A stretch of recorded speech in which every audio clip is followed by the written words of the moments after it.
beautiful people. Hi friends, welcome back to my YouTube channel. This is Authentically Antoinette Lee and I'm Antoinette. I first off want to give a shout out and thank you to everyone who wished me well wishes and congratulations on the start of this new project. It's not easy just putting yourself out there like this, so I want to thank you to those who posted on Instagram or sent me a personal text or anything like that.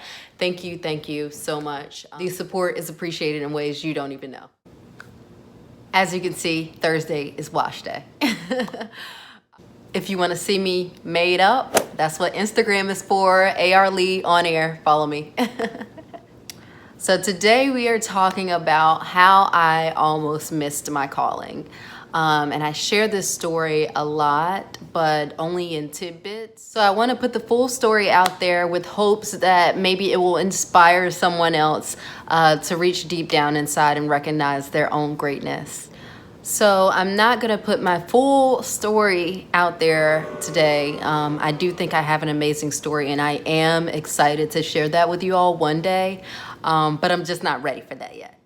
So I'm only going to share a couple of pieces about my background, but I think it'll be enough for you to understand where I'm coming from.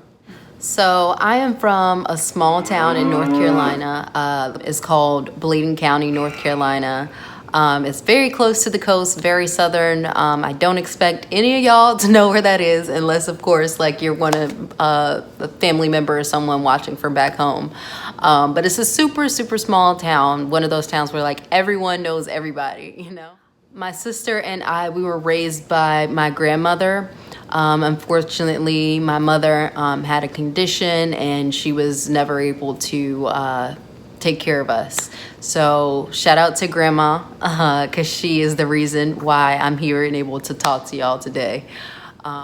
So luckily when I was young, I was always a smart little cookie. I was always like sort of at the top of my class. I was a little bit naughty because teachers would say that I would just like finish all my work and then act up. Like I said, I'm not ready to talk about all that today. But yeah, I was always a smart kid. Now, when I went to undergrad at NC State, I mean, my grades were pretty good, but it was just something about like being a minority on an agricultural school campus, if you know what I mean. So I really didn't recognize my greatness when I was at NC State. I was one of those students who, you know, came to every class, but when it came to any type of like volunteering, raising your hand or talking up or speaking up, I was quiet as a bird. And it was just like I was scared of being wrong. I was a minority. I was nervous. I didn't feel like I was well spoken enough. A lot of things going on. So let's rewind a little bit. My guidance counselor, shout out to Mrs. Schultz.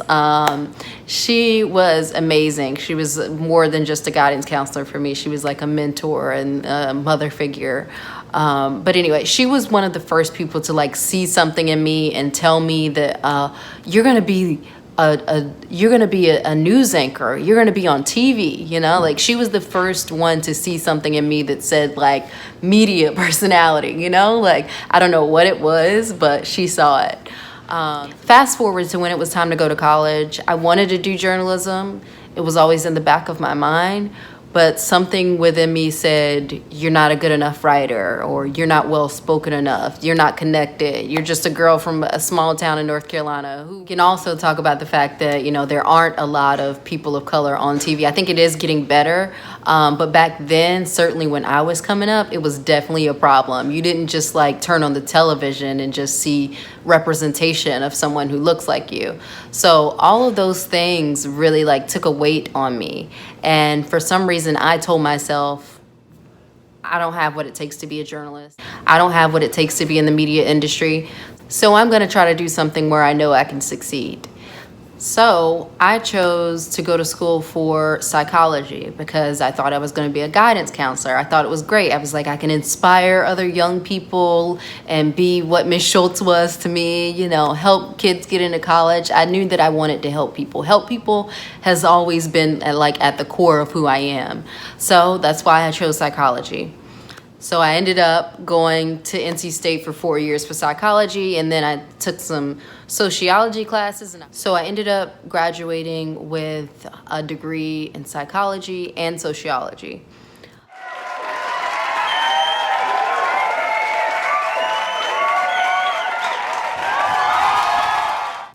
I am thankful for that education, and I am thankful for NC State. Without NC State, without me even having that stepping stone, I would not be where I am today, because education has literally helped make me who I am. So I'm very, very thankful for NC State and that education. But the downside is I graduated in 4 years with a psychology and sociology degree. And then I was like, what am I gonna do? Like, I'm looking around and I see people doing things that I have no interest in doing. I didn't want to go back to grad school to do research. I didn't want to be a teacher. My heart was not moving me towards being any type of guidance counselor anymore. Even though I knew I wanted to help people still, I wanted that to still be a part of my job, but I just didn't know what to do. I didn't know. So after graduation, I was looking around on some website. I couldn't even tell you what it was today, and I found this opportunity that said Teach for Asia. Teach for Asia. Now I'm thinking, okay, is this real? Is this a hoax? Like, but I was curious. And so I decided to pursue the opportunity to go teach in Shanghai for a year. Yes, Shanghai, China.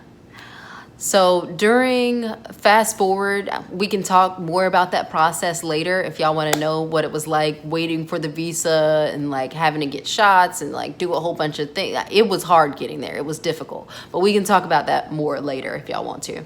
But in China was really where it was probably one of the most challenging years of my life. Just imagine being a young black woman in China where you don't really speak the language. I knew nothing about Asia at all. I was just out for an adventure and to find myself. I just knew that I wanted to go there and find something for me. I just knew that I had to go there and find what was next for me. Now, imagine if I had started from the beginning and believed in myself. Imagine if when it was time to apply for colleges, I actually thought about, you know what? I am good enough. I am smart enough. I am capable. I'm just as good as anyone else. If other people can get on TV and other people can do this journalism reporter job, then I can do it too. Imagine if I had thought all of that from the beginning, but I didn't. And that's okay, because life works out the way that it should anyway. So while I was in China, I was partying a lot, but I was also reading books that really had an impact on me. I was also watching people live out my dream. If you want to know what FOMO feels like, real FOMO is watching someone else live out your dream. People that I knew were going and getting television jobs, and I was just like, and then I started thinking, well, if they can do it, then I can do it. The only difference between me and the people who were actually living out their dream is that I didn't believe in myself. I didn't think I could, and those people did. For some reason, I didn't have the confidence. I didn't have the confidence to know that whatever I set my mind to, I can do it too.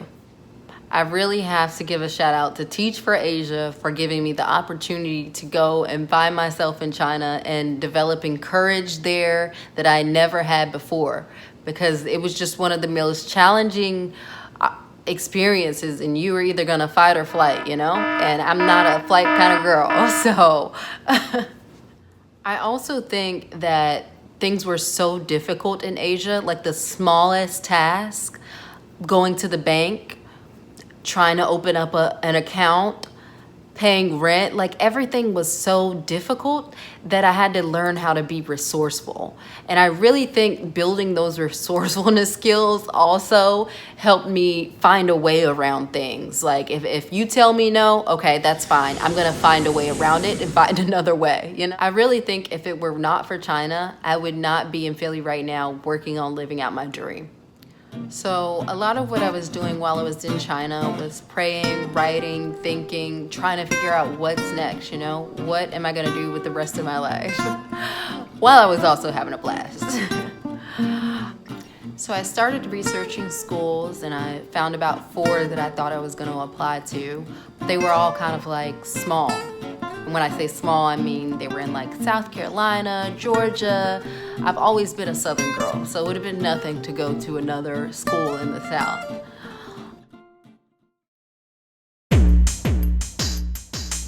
But I had this friend at the time, and she was already in a PhD program at Temple University. And she encouraged me to apply to Temple. So I'm thinking like, I've never thought of living in Philly before. I've never been to Philly before. I don't know, sis. But shout out to Danielle. Danielle was like, I have this professor who will write you a reference letter. He thinks you should come to Temple. Tamron Hall went here. It will be great. So I thought about it. I wrote him a letter and she gave it to him and he wrote me a reference letter. And next thing I know, I was like on a flight back from the Philippines somewhere in the airport. And I got the email that I was accepted in at Temple University for their Master Journalism program. So fast forward a couple of months and I was moving to Philly, straight from China. It was pretty difficult because I didn't know anything about the city. I didn't know anything about living situations. So I was basically trying to research ahead of time. And then I moved here and I looked at a couple of places and I basically just had to choose one. Not to gloss over any of this, it was really, really difficult coming from China and then moving here to Philly and adapting to Philly. It was really difficult, but the biggest thing was I was here to chase my dreams. I was here to finally chase my calling. All of this goes to say, if I had believed in myself from the beginning, I would have been living out this dream a long time ago. So I almost missed my calling the first time around when I didn't go to undergrad for journalism. But thankfully, I had the courage enough to say yes to my dream the second time it came around.